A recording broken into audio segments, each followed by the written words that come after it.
Continuing Cicero from Plutarch's Lives, translated by John Dryden, revised by Arthur Hugh Clough. Do you suppose you were acquitted for your own merits, Manatius? And was it not that I so darkened the case that the court could not see your guilt?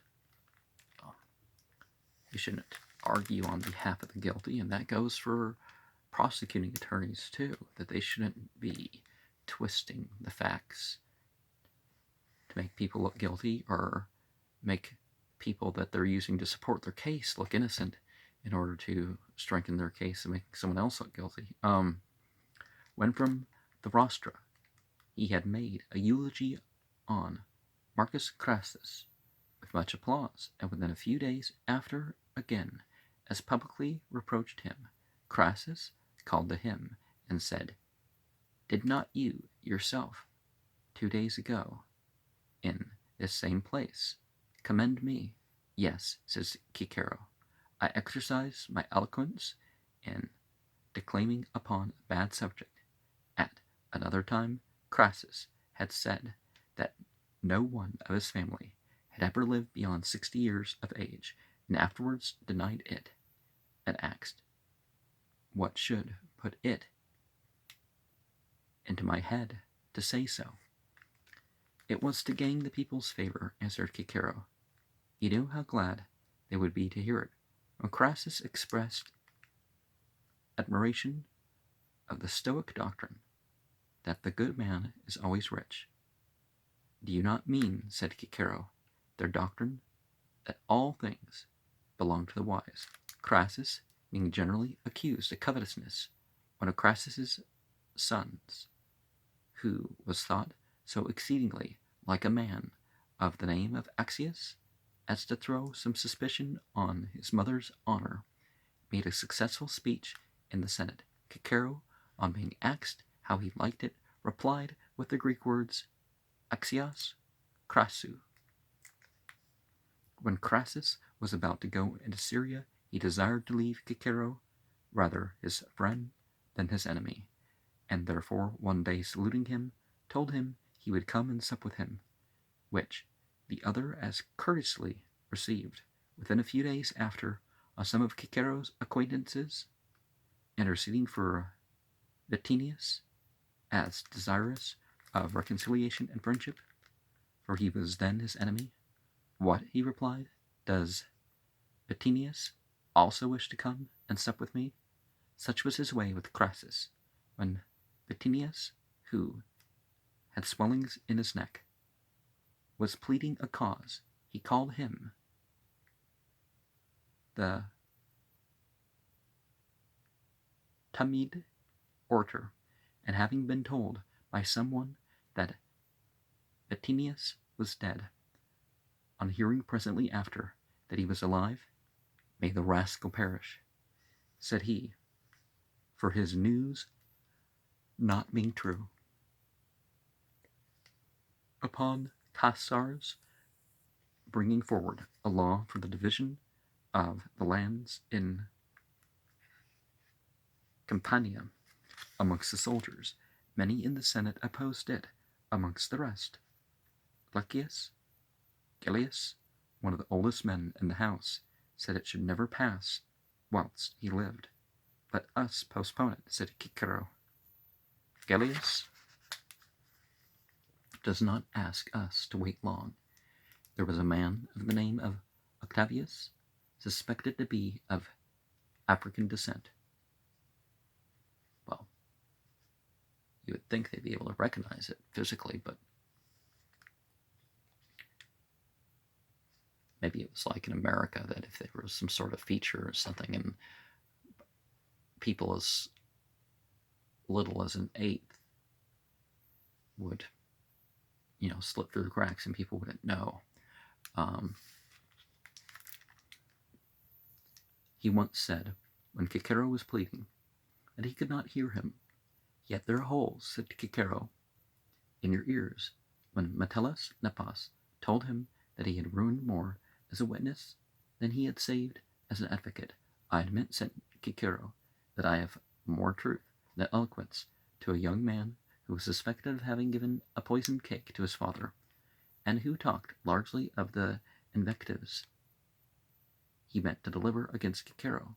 Better these, replied he, than your cakes. Publius Sixtius, having, amongst others, retained Cicero as his advocate in a certain case, was yet desirous to say all for himself, and would not allow anybody to speak for him. When he was about to receive his acquittal from the judges, and the ballots were passing, Cicero called to him, Make haste, Sixtius, and use your time. Tomorrow you will be nobody. He said to Publius Cotta to bear testimony in a certain cause, one who affected to be thought a lawyer, though ignorant and unlearned, to whom, when he had said, I know nothing of the matter, he answered, You think perhaps we ask you about a point of law to Metellus Nepos, who, in a dispute between them, repeated several times, Who was your father, Cicero? He replied, Your mother has made the answer to such a question in your case more difficult. Nepos's mother having been of ill repute, the son also was of a giddy, uncertain temper. Well, being raised like that, you could say.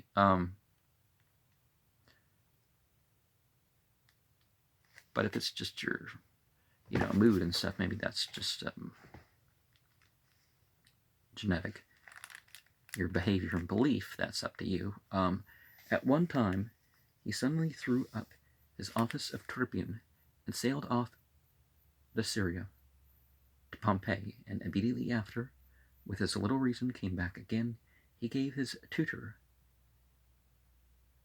Philagras, a funeral with more than necessary attention, and then set up the stone figure of a crow over his tomb. This, said Cicero, is really appropriate, as he did not teach you to speak, but to fly about. When Marcus Appius, in the opening of some speech in a court of justice, said that his friend had desired him to employ industry, eloquence, and fidelity in that cause, Cicero answered, And how have you had the heart not to accede to any one of his requests? To use this sharp raillery against opponents and antagonists in judicial pleading seems allowable rhetoric, but he excited much ill feeling by his readiness to attack any one for the sake of a jest. A few anecdotes of this kind may be added. Marcus Aquinius, who had 2 sons-in-law in exile, received from him the name of King Adrastus. Lucius Cotta, an intemperate lover of wine, was censor when Cicero stood for the consulship. Cicero being thirsty at the election, his friends stood round about him while he was drinking. You have reason to be afraid, he said, lest the censor should be angry with me for drinking water. Meeting one day, Vocanius, with his 3 very ugly daughters, he quoted the verse. Now, whether they were, or whether that's just, the style of the Greeks, right? But it's rude to make that, they were ugly. Like, he reared a race without Apollo's leave. When Marcus Gallius, who was reputed the son of a slave, had read several letters in the Senate with a very shrill and loud voice, Wonder not, said Cicero, he comes of the criers. When Faustus Sulla, the son of Sulla, the dictator, who had, during his dictatorship, by public bills, prescribed and condemned so many citizens, had so far wasted his estate and got into debt that he was forced to publish his bills of sale. Cicero told him that he liked these bills much better than those of his father. By this habit he made himself odious with many people, but Claudius's faction conspired against him upon the following occasion.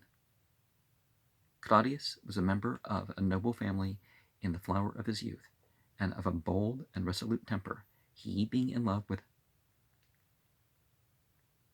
Porapia, Caesar's wife, got privately into his house in the dress and attire of a music girl. Who was it earlier in this book that tried that thing again? The women being at that time offering there the sacrifice which must not be seen by men, and there was no man present, Claudius being a youth and beardless, hoped to get to Pompeia among the women without being taken notice of, but coming into a great house by night, he missed his way in the passages, and a servant belonging to Aurelia, Caesar's mother, spying him wandering up and down, inquired his name. Thus being necessitated to speak, he told her he was seeking for one of Pompeia's maids, Abra by name, and she, perceiving it not to be a woman's voice, shrieked out and called in the women, who, shutting the gates and searching every place, at length found Claudius hidden in the chamber of the maid with whom he had come in. This matter being much talked about, Caesar put away his wife, Pompeia, and Claudius was prosecuted for profaning the holy rites. Being a lot more lenient than a lot of people would be, but Cicero was at that time his friend, for he had been useful to him in the conspiracy of Catiline as one of his forwardest assistants and protectors. But when Claudius rested his defense upon this point, that he was not then at Rome, but at a distance in the country, Cicero testified that he had come to his house that day and conversed with him on several matters, which thing was indeed true, although Cicero was thought to testify it not so much for the truth's sake as to preserve his quiet with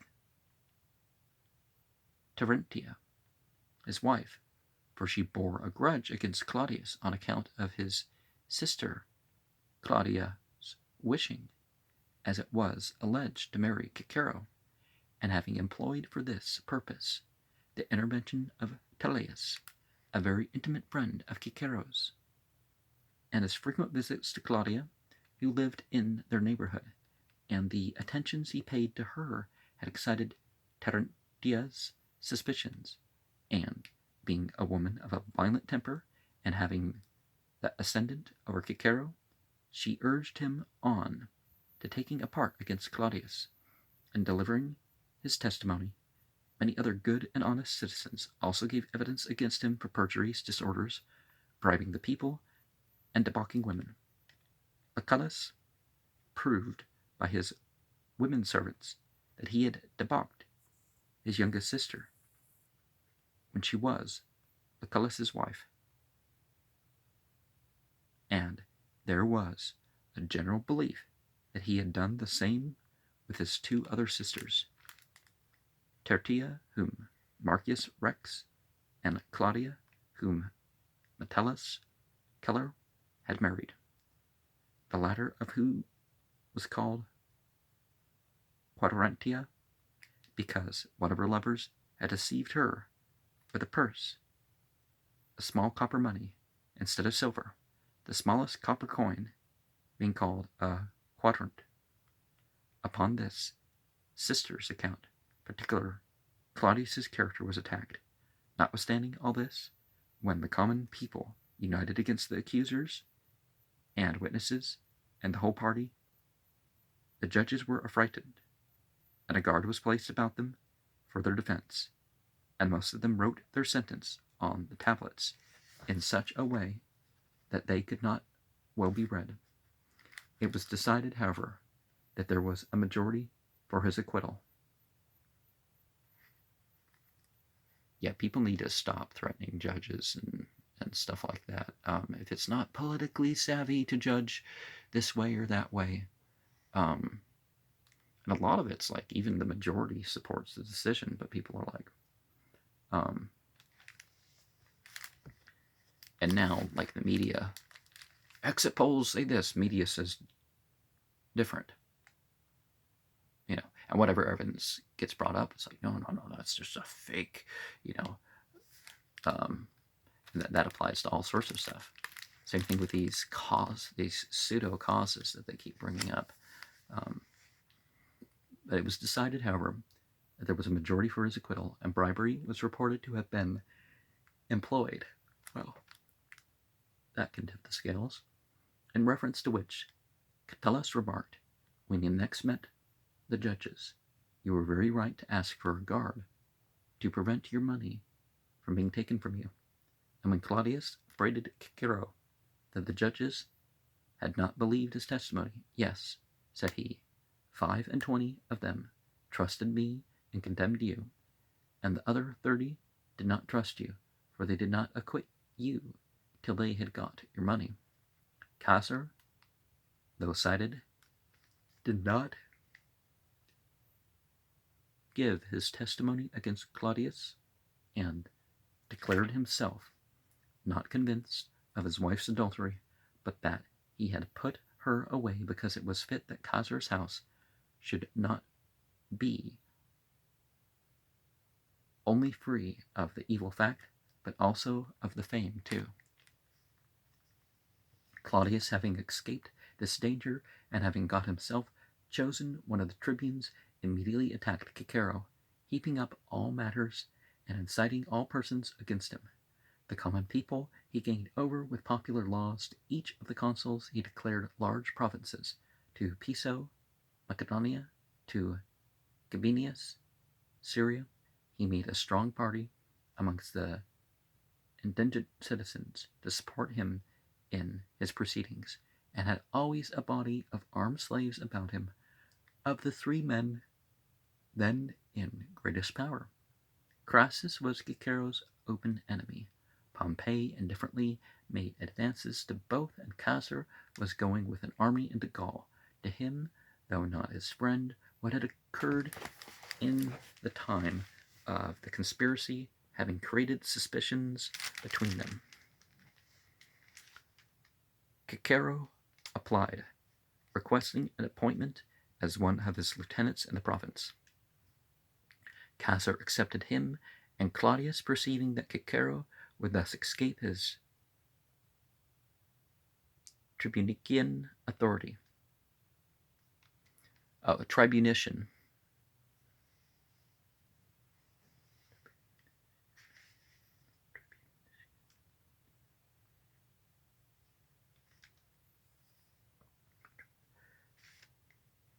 professed to be inclinable to a reconciliation, laid the greatest fault upon Terentia, made always a favorable mention of him, and addressed him with kind expressions, as one who felt no hatred or ill will, but who merely wished to urge his complaints in a moderate and friendly way. By these artifices he so freed Cicero of all his fears that he resigned his appointment to Caesar, and betook himself again to political affairs, at which Caesar, being exasperated, joined the party of Claudius against him, and wholly alienated Pompey from him. He also himself declared in a public assembly of the people that he did not think Lentulus and Cethegus, with their accomplices, were fairly and legally put to death, without being brought to trial, and this indeed was the crime charged upon Cicero, and this impeachment he was summoned to answer, and so, as an accused man, and in danger for the result, he changed his dress, and went round with his hair untrimmed, in the attire of a suppliant, to beg the people's grace. But Claudius met him in every corner, having a band of abusive and daring fellows about him, who derided Cicero for his change of dress and his humiliation, and often by throwing dirt and stones at him, interrupted his supplication to the people. However, first of all, almost the whole equestrian order changed their dress with them, and no less than 20,000 young gentlemen followed him, with their hair untrimmed, and supplicating with him to the people. And then the Senate met to pass a decree that the people should change their dress, as in time of public sorrow. But the consuls opposing it, and Claudius, with armed men, besetting the Senate house, many of the senators ran out, crying out, and tearing their clothes. But this sight moved neither shame nor pity. Cicero must either fly or determine it by the sword with Claudius. He entreated Pompey to aid him, who was on purpose gone out of the way, and was staying at his country house in the Alban hills. At first he sent his son-in-law, Piso, to intercede with him, and afterwards set out to go himself, of which Pompey, being informed, would not stay to see him, being ashamed at the remembrance of the many conflicts in the commonwealth which Cicero had undergone in his behalf, and how much of his policy he had directed for his advantage. But being now Caesar's son-in-law, at his insistence, he had set aside all former kindnesses, and slipping out at another door, avoided the interview. Thus, being forsaken by Pompey, and left alone to himself, he fled to the consuls. Gabinius was rough with him, as usual, but Piso spoke more courteously, desiring him to yield and give place for a while to the fury of Claudius, and to await a change of times, and to be now, as before, his country safer from the peril of these troubles and commotions which Claudius was exciting. Cicero, receiving this answer, consulted with his friends. Lucullus advised him to stay, as being sure to prevail at last; others to fly, because the people would soon desire him again, when they should have enough of the rage and madness of Claudius. This last Cicero approved. But first he took a statue of Minerva, which had been long set up, and greatly honored, in his house, and carrying it to the Capitol, there dedicated it with the inscription, "To Minerva, patroness of Rome," and receiving an escort from his friends, about the middle of the night, he left the city, and went by land through Lucania and Tening to reach Sicila. But as soon as it was publicly known that he was fled, Claudius proposed to the people a decree of exile, and by his own order indicted him fire and water, prohibiting any within 500 miles in Italy to receive him into their houses. Most people, out of respect for Cicero, paid no regard to this edict, offering him every attention and escorting him on his way. But at Hipponium, a city of Lucania, now called Vibo, one Vibius, a Sicilian by birth, who, amongst many of the other instances of Cicero's friendship, had been made head of the state engineers when he was consul, would not receive him into his house, sending him word he would appoint a place in the country for his reception. Caius Virgilius, the praetor of Sicila, who had been on the most intimate terms with him, wrote to him to forbear coming into Sicila. Now, some people say Sicily, but C's are pronounced with a K sound, so, and Y's with a, unless you have the E for it.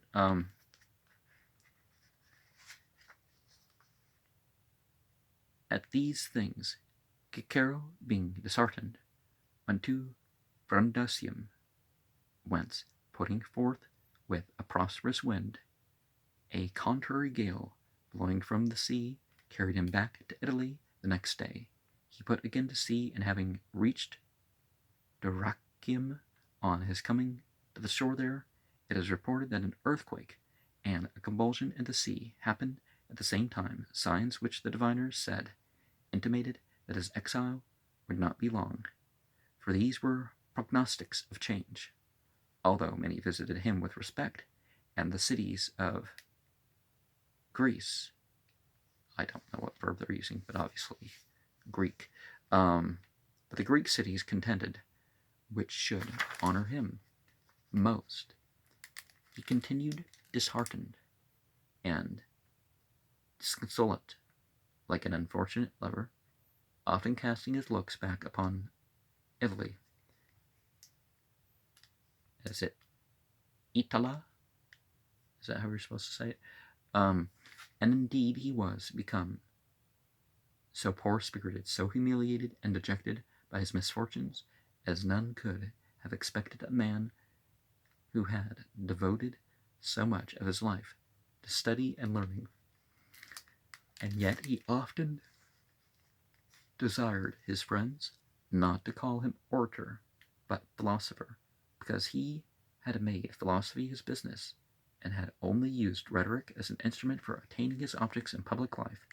But the desire of glory has great power in washing the tinctures of philosophy out of the souls of men, and in imprinting the passions of the common people by custom and conversation in the minds of those that take a part in governing them, unless the politician be very careful so to engage in public affairs as to interest himself only in the affairs themselves, but not participate in the passions that are consequent to them.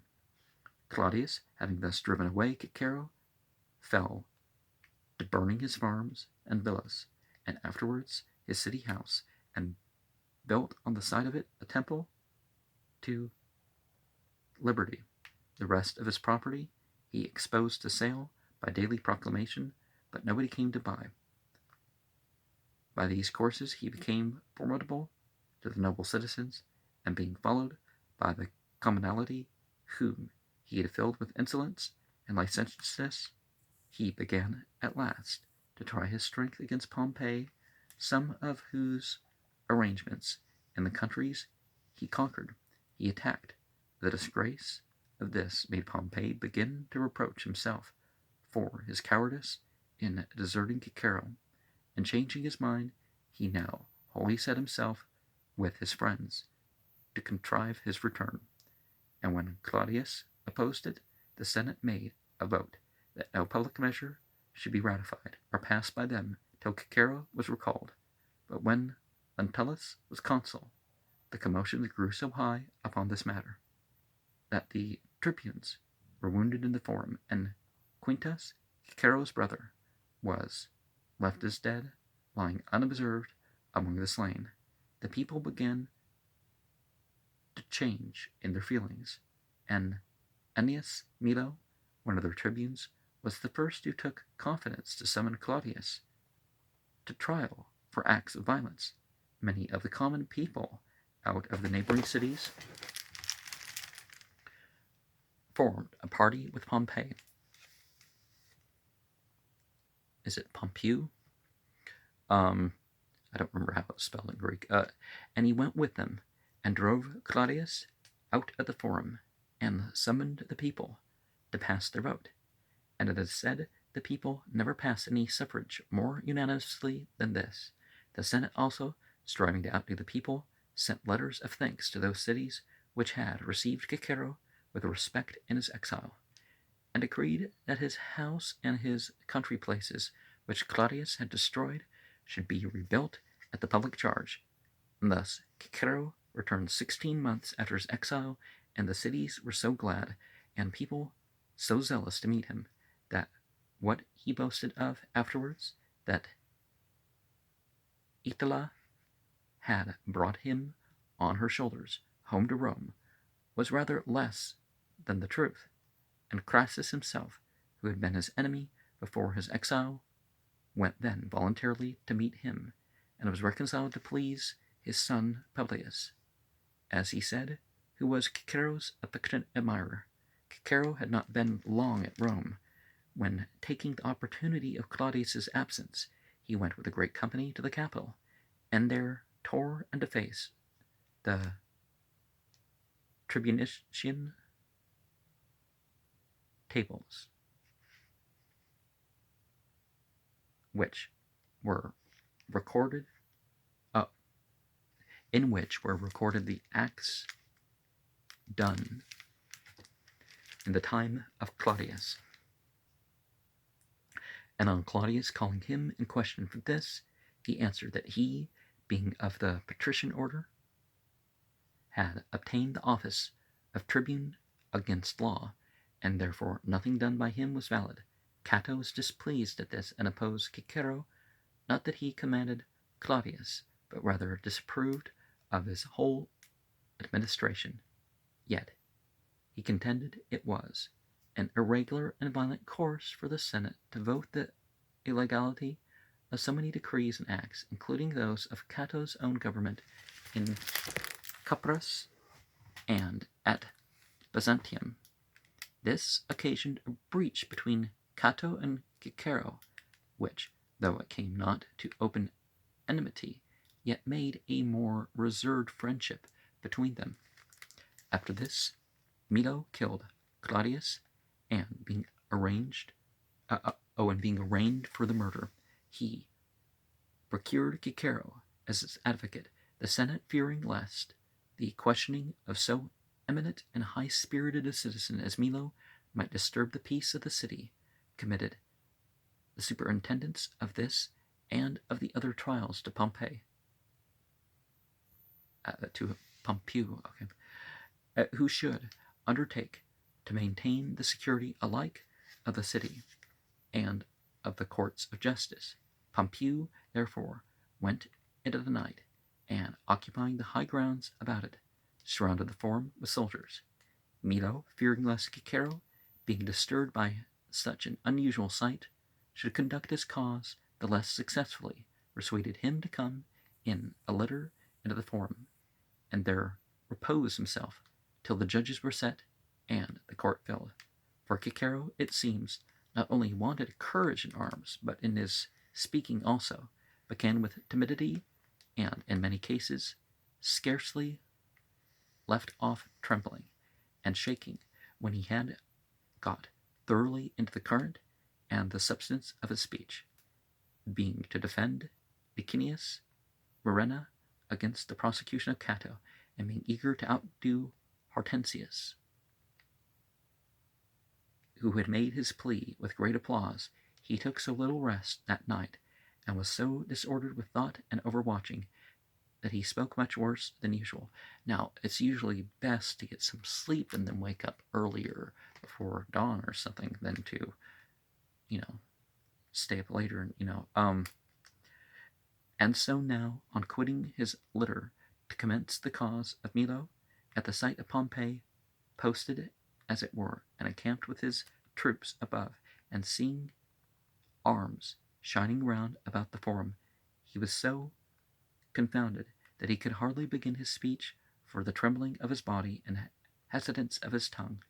Where Milo, meantime, was bold and intrepid, and the clamor